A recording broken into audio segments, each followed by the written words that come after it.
Okay then, welcome back ladies and gentlemen for another YouTube video. Allincrypto here, and today we are going to be delivering a very important daily cryptocurrency market update. First of all, I'm hoping you all have survived what was a frightful Friday.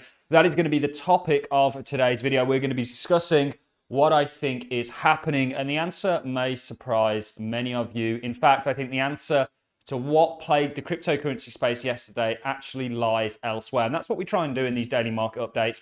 We try and help you guys as investors understand not only the cryptocurrency market, but the broader markets and landscape that we are playing within. So that's exactly what we're going to be doing in this video. If you're new to the channel, don't forget to check out that subscribe button. We try and be that smooth hand in what can be a very rough sea. But a smooth sea never made a skilled sailor. And I do still believe that people that are positioning themselves right now in the cryptocurrency space are setting themselves up for life-changing wealth, perhaps, or certainly looking to move that financial needle within their lives. So we have a lot to talk about. We're going to be looking at things from a technical point of view, a philosophical point of view, a macroeconomic point of view. Where do we even begin? The first place for me to start. So yesterday we had some kind of geopolitical news coming out in regards to Israel. Israel is a country of extreme significance across the world, and we're not going to get into all of that. But what we are going to be doing is looking at that, and I do believe there was an element of this that definitely played in regards to the broader markets. You had news from Iran involving Israel, and the kind of escalation of that, I think people are definitely worried about. I don't think necessarily that is the story. I think it's an element. I think we see a deleveraging taking place in the crypto space. We saw nearly $1 billion worth of liquidations at a time where there's not much volume in the crypto space generally.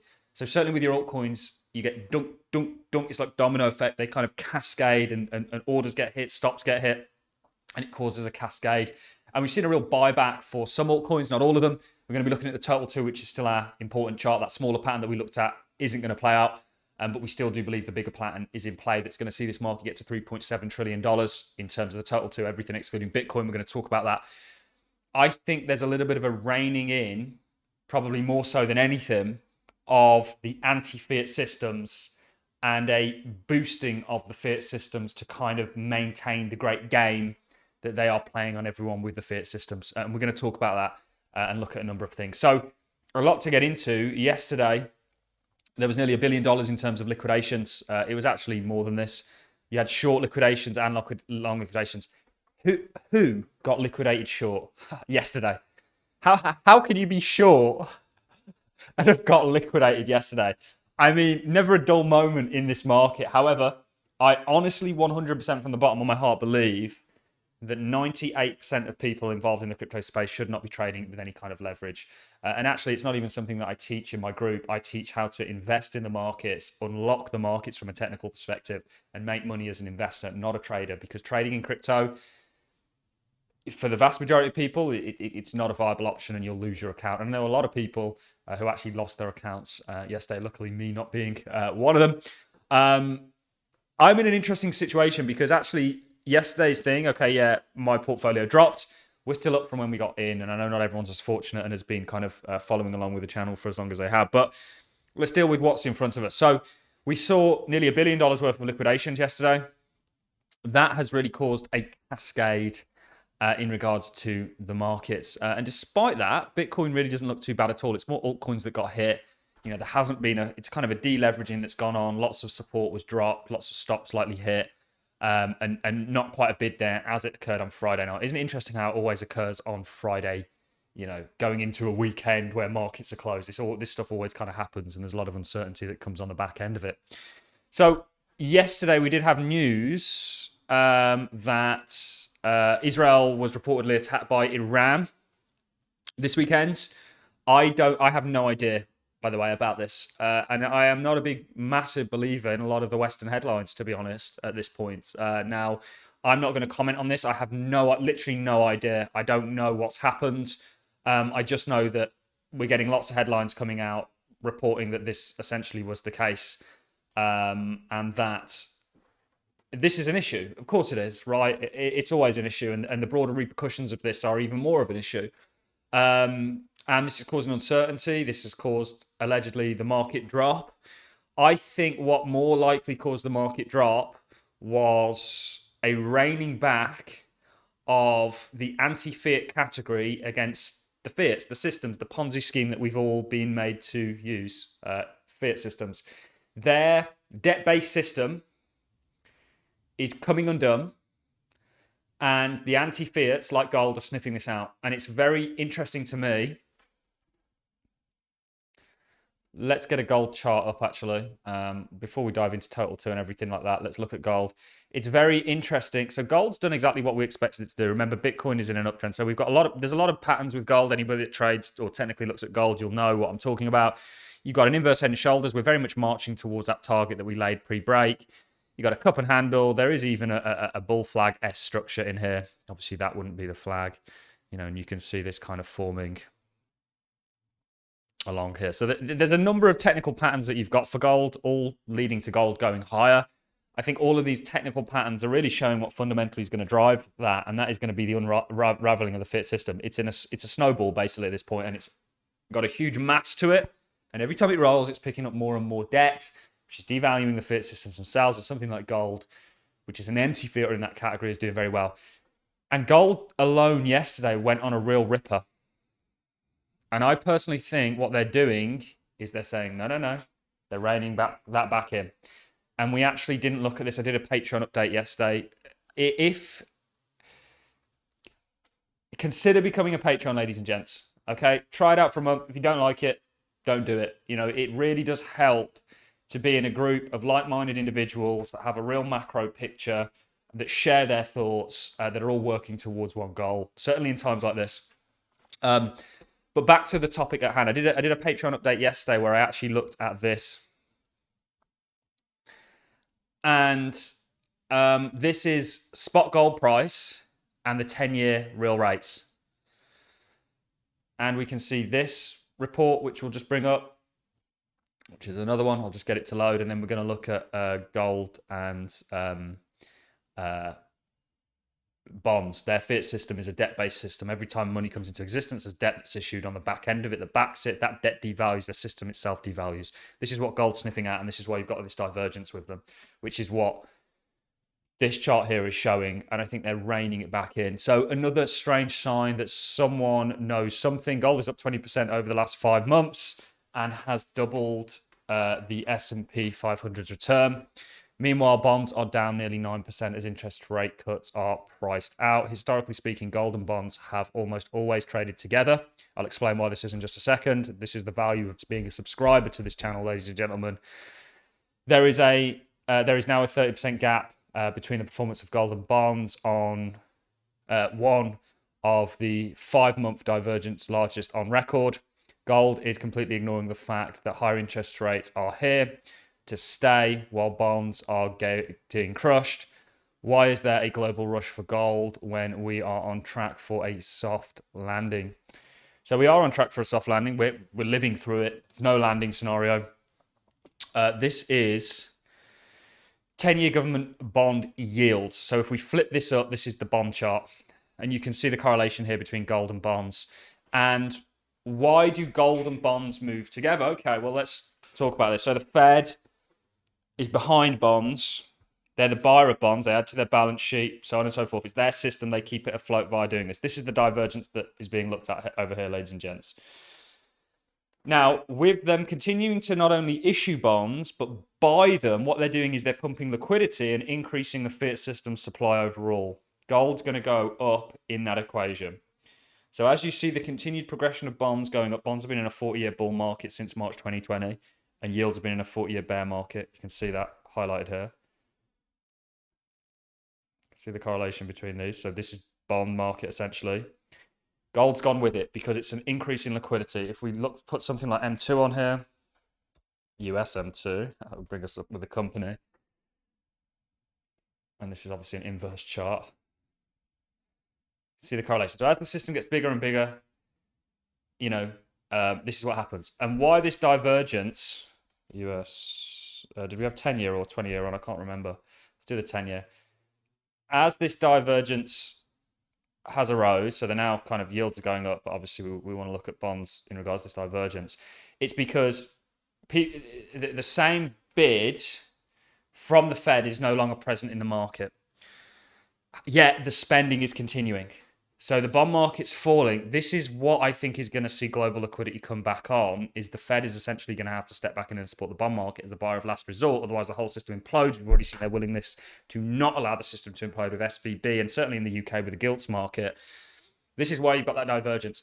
And I think Friday's slap in the face has a lot more to do with reining that anti-fiat enemy of the fiat systems back in than it has the actual the news headlines that are circulating. And that's genuinely going to lean on risk because it's going to bolster their system, i.e. the dollar. And we can see that with the move that the dollar made. And crypto being the highest beta risk asset, certainly Bitcoin being an anti-fiat, is going to get slapped in the face to more of a degree. So that's my thoughts on this. Despite that, and I don't want to go too much into detail, I've just done a longer Patreon update that's now available. Despite this, Bitcoin looks fantastic to me.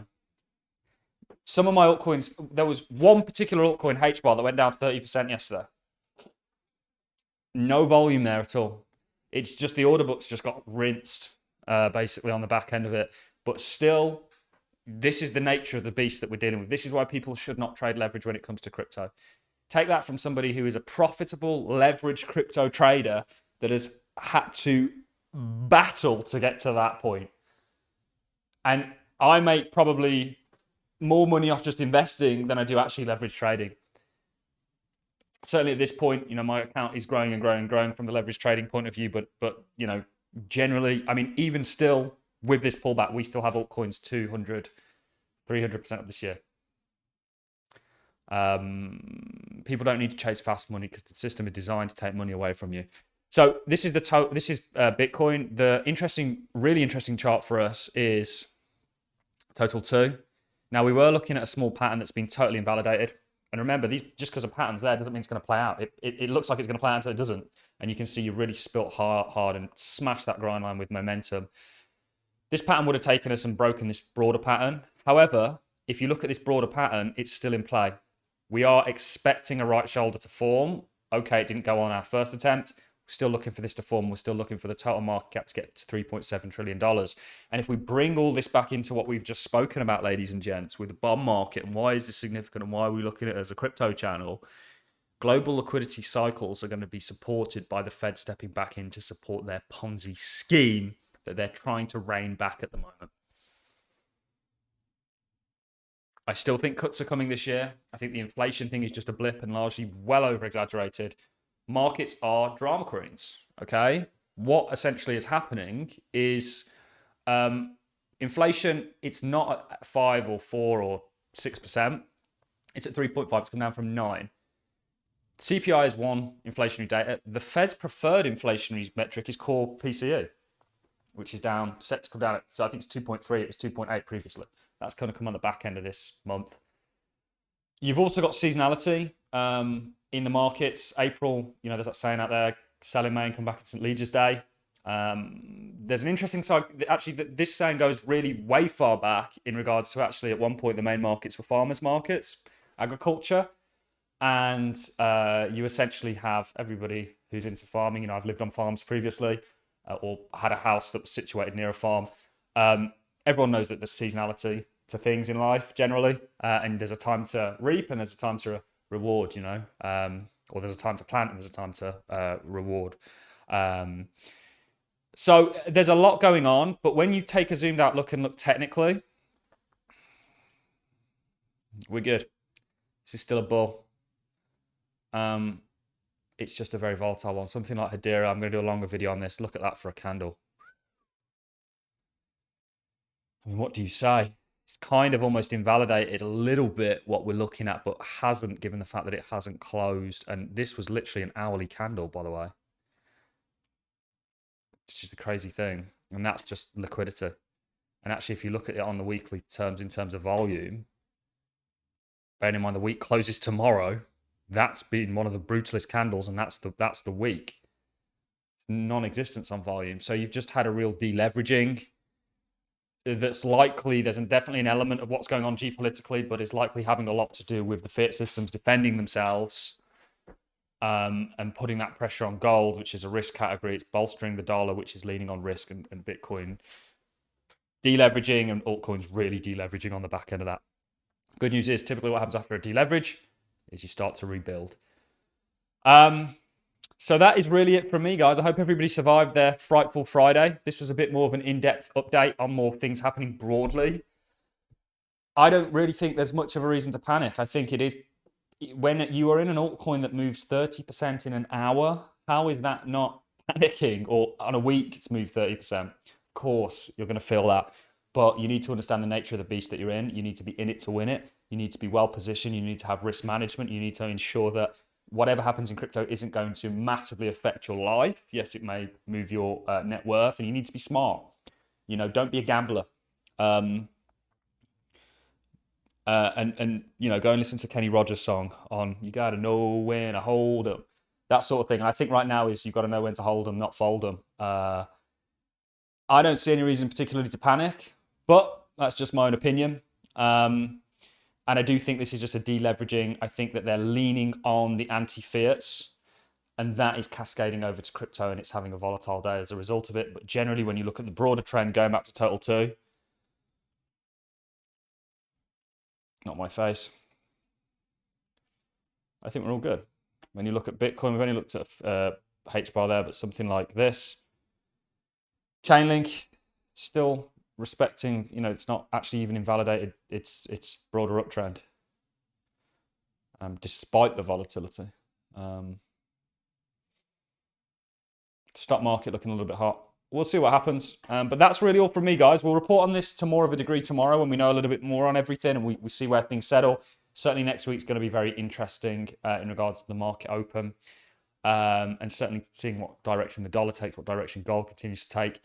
It's an ever-progressing macro environment, and I think that they are kind of somewhat wanting to slap the anti-fiats out of the way, because their system, people need to believe in it. You can't run away too fast until they're ready to let it do so, and then they'll have a new horse ready for them to jump off the dying old one. That's all from me, ladies and gentlemen. Thanks a lot for watching. See you all in the next one.